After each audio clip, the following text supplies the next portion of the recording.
Good morning students, कैसे हो बेटा। आई होप आप सब अपने घर पर अच्छे होंगे। हमने जो लास्ट वीडियो पढ़ी थी उसमें हमने मल्टीप्लिकेशन ऑफ डेसिमल नंबर्स देखा था, जिसमें कुछ स्टेटमेंट वाले क्वेश्चंस भी थे। अब जो हम करेंगे वो इसका नेक्स्ट पार्ट है, जिसमें हम डिवीजन ऑफ डेसिमल्स के बारे में पढ़ेंगे कि डेसिमल्स को किस तरीके से डिवाइड करते हैं।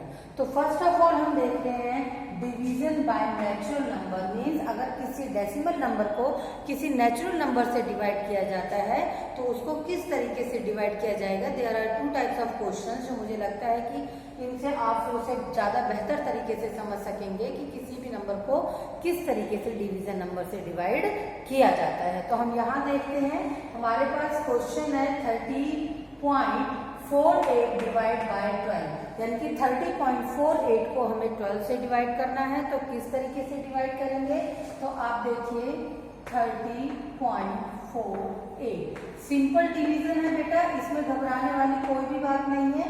अभी आप उसको और ज्यादा अच्छे से समझ जाएंगे जब मैं इसको एक्सप्लेन करूंगी। तो ध्यान से देखिए कि किस तरीके से हम इसको डिवीजन करेंगे।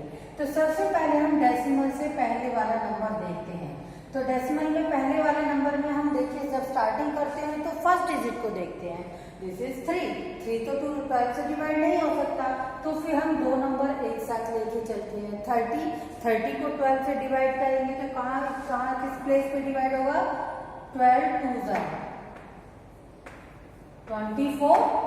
24 आया हमारे पास।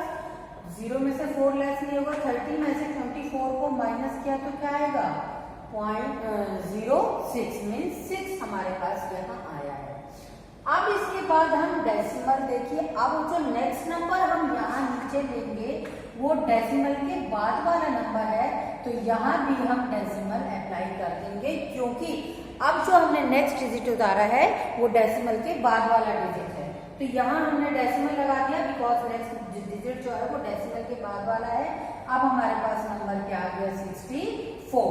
तो 64 12 की टेबल में किस प्लेस पे डिवाइड होगा, 12 5 जा 60।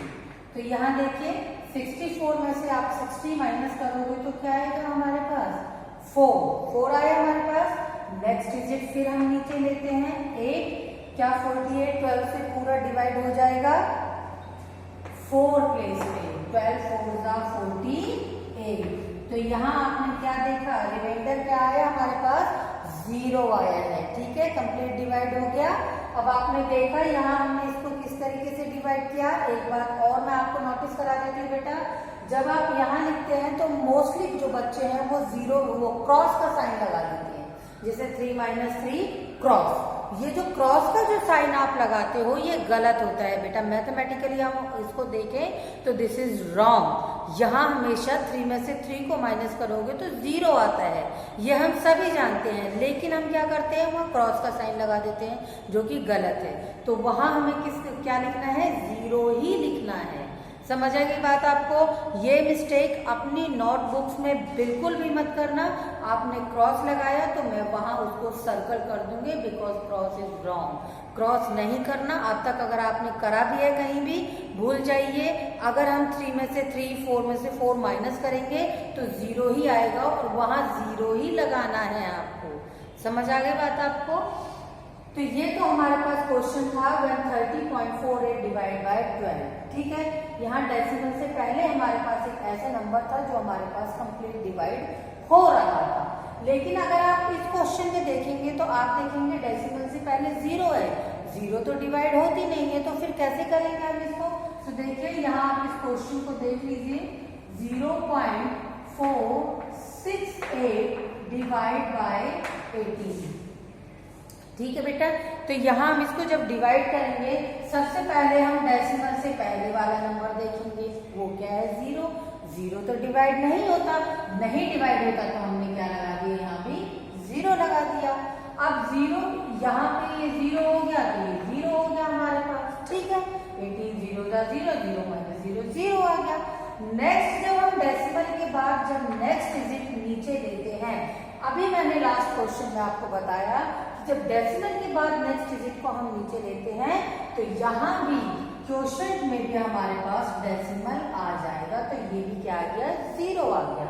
हमारे पास नंबर है 4, तो क्या 4 18 से डिवाइड होता है? नहीं, बिकॉज 4 इज लेस देन 18। तो अब हम जब यहाँ नेक्स्ट डिजिट लेंगे तो आपने यहाँ देखा कि 4 18 से डिवाइड नहीं होता, तो डिवाइड ना होने के लिए हम क्या लगाएंगे? यहाँ 0 लगाएंगे। समझ आ गई बात आपको? यहाँ मैंने 0 क्यों ली है?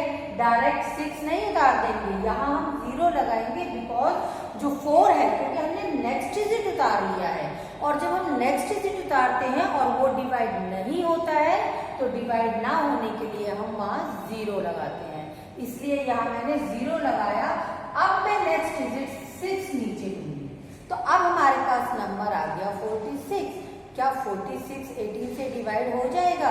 कंप्लीट डिवाइड नहीं होगा, लेकिन हम 18 से करेंगे तो क्या हो जाएगा? 18 2 36, क्योंकि 18 3 तो ज्यादा हो जाएगा हमारे पास, तो ये आ गया हमारे पास 36। 6 माइनस 6 0, 4 माइनस 3 1। नेक्स्ट डिजिट लिया हमने, क्या आ गया हमारे पास? 8। ठीक है, अब हमारे पास आ गया 108। तो 108 18 की टेबल में आता है क्या? रिमाइंड कीजिए, आपको टेबल्स लर्न होनी चाहिए बेटा। फिर मैं एक बार और आपको बता दूं कि 20 तक टेबल्स आपको टिप्स पर लर्न होनी चाहिए। डोजिंग टेबल आपको अच्छे से आनी चाहिए। डोजिंग टेबल मीन्स कि आपसे बीच बीच में कहीं से भी कुछ भी पूछा जाए तो आप क्विकली उसका आंसर दे सकें। तो इसलिए ये आपको ये भी लर्न कर लेनी है, अगर किसी को लर्न नहीं है तो ये हो जाएगा हमारे पास 18 6 जा 108। तो 108 माइनस 108 0, द रिमाइंडर इज 0। ठीक है बेटा, तो ये हमारे पास इसकी हमने डिवीजन बताई है आपको। अच्छा, कोई जरूरी नहीं है कि हर एक में रिमाइंडर 0 ही आए, कुछ और भी हो सकता है। बाकी ये आपकी डिवीजन है। ठीक है बेटा, यहाँ जब डेसिमल से पहले 0 था तो किस तरीके से डिवाइड किया, और डेसिमल से पहले नंबर है हमारे पास जो डिवाइड हो रहा है तो किस तरीके से किया। आई होप आपको ये अच्छे से समझ आया होगा। आप इस तरह के क्वेश्चंस की प्रैक्टिस कीजिए ज़्यादा से ज़्यादा, ताकि आप इनको जल्दी से सॉल्व कर सकें। और बेटा मैथ जो है वो प्रैक्टिस का सब्जेक्ट है, जितनी ज़्यादा प्रैक्टिस करोगे उतना ही ज़्यादा अच्छे तरीके से आपको ये समझ आएगा और आपका इसमें इंटरेस्ट बनेगा। तो अपना इंटरेस्ट बनाने के लिए भी ज़रूरी है कि इसको हम ज़्यादा से ज़्यादा प्रैक्टिस करें, ज़्यादा से ज़्यादा क्वेश्चंस लें प्रैक्टिस करने के लिए। आप अपने पेरेंट्स को बोल सकते हैं कि वो आपको कुछ क्वेश्चंस दें प्रैक्टिस करने के लिए। आपके एक्सरसाइज बुक में भी आपके लिए इस तरह के क्वेश्चंस हैं, तो उन क्वेश्चंस को आप करिए। मैं आपको जो असाइनमेंट दूंगी उसको सॉल्व करिए अच्छे से। ना समझ में आए आप वीडियो को दोबारा देखिए, जब तक देखिए जब तक वो क्वेश्चन अच्छे से समझ नहीं आ जाते, और फिर भी अगर डाउट रहता है तो आप हमसे ग्रुप पर उसे पूछ सकते हैं। तो बेटा अपना काम इसी तरीके से करते रहिए और घर पर रहकर सुरक्षित रहिए।